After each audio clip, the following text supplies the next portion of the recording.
Hello, denizens.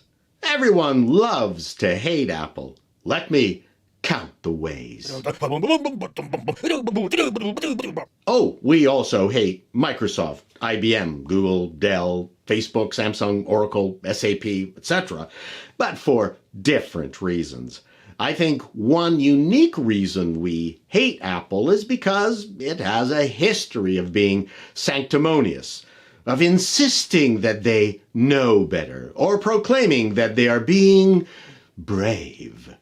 It's a dangerous game to play because you could be caught in a hypocrisy, which I think diminishes the brand.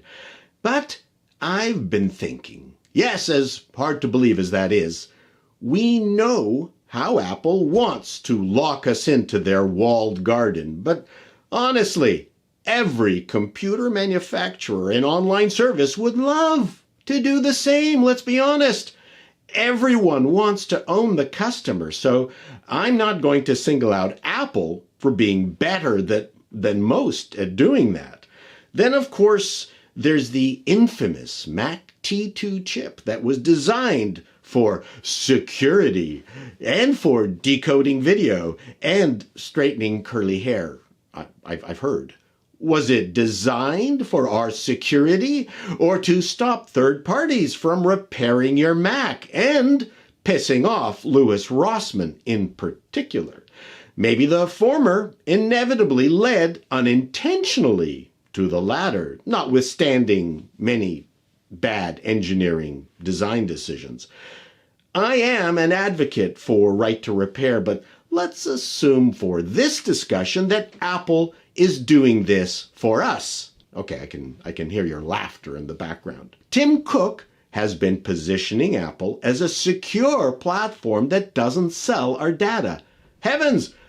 I'm constantly confirming that it was me opening an application on another computer, or that, yes, I am the owner of this Apple Music account, or punching in numbers because I'm at a different location, or I have to confirm an application can access my documents folder by accessing the security preferences panel, unlocking the little tiny lock, and then clicking a checkbox and restarting the application. But think about it. Why on earth would Apple expend the resources to make our lives less convenient, more irritating, and exponentially more complex for Apple?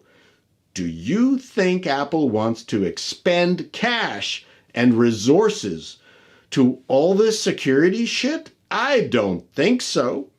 The internet has become a cesspool. Microsoft, Amazon, Google, and Apple are all following the security Pied Piper because they have no choice. Some of you less trustful probably think that all this is a Trojan horse to get your valuable data. I'm not going to discuss that here, but yeah, the answer is yes. It's funny about all this data collection stuff because a long time ago, computer companies would include a registration card with your new computer that no one returned. Apple included a year's subscription to Macworld to encourage people to fill them out, send them in. I was at Apple Canada HQ one day and asked what percentage of people filled out the cards and sent them in. My contact told me about 10%. Then I asked, what did you do with the cards? And he said, oh, they just threw them out. That's quite the change from not caring about you at all to wanting to know whether you wear briefs or butt floss. I love what Apple is doing with Safari and the latest iOS, curtailing trackers and tracking and controlling the info Facebook can collect, which is really pissed off Facebook, and we should all rejoice. Go Apple! But the impetus for this post came out of my recent problems with my M1 MacBook Pro and Hackintosh upgrades to Big Sur 11.1 and what it revealed. I shared this heartbreak in my previous video. You can check that out. Apple, for some reason, has disabled the ability to downgrade your OS. At least it did for me. I might be wrong. With my M1 MacBook Pro, there was absolutely no going back to 11.0.1.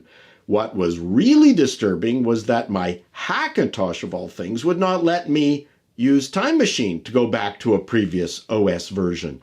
Disk Utility would not let me reformat my entire boot drive.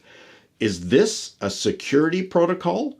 Luckily, I'm okay with terminal and use the disutil erase disk command.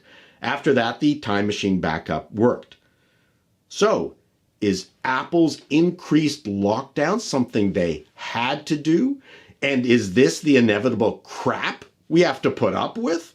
Why are there no Big Sur Combo OS downloads? That's disturbing.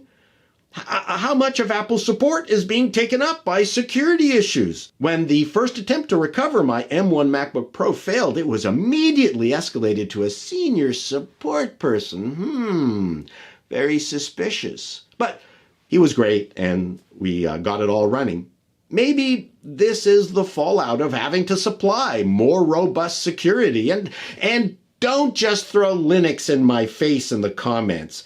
It has a different liability concern from Apple's. With Linux, the security is up to you. But if Apple screws up, it's a major class action lawsuit, so shut up. Hell, two-factor authentication is mandatory because too many of you bozos use weak passwords. Where are the protests for single password liberty and freedom?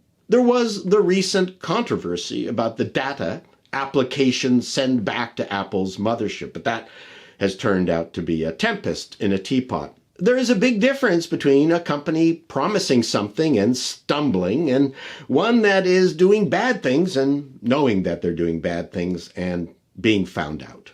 I honestly think Apple is the former, not the latter. Feel free to disagree with me in the comments.